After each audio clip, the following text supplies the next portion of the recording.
Okay, quick fix on the Ford Streetcar today.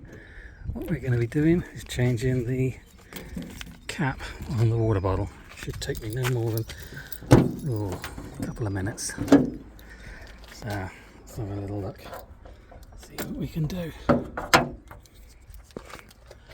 See if we can do it one-handed. Should be able to. Look at that bad boy.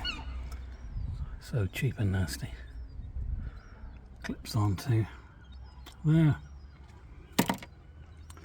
and I put it on with a cable tie just to keep it intact, and then the cable tie broke and dropped onto this exhaust manifold cover.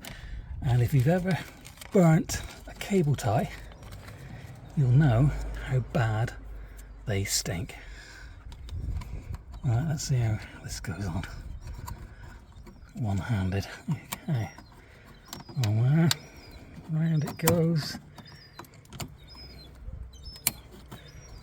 There we go.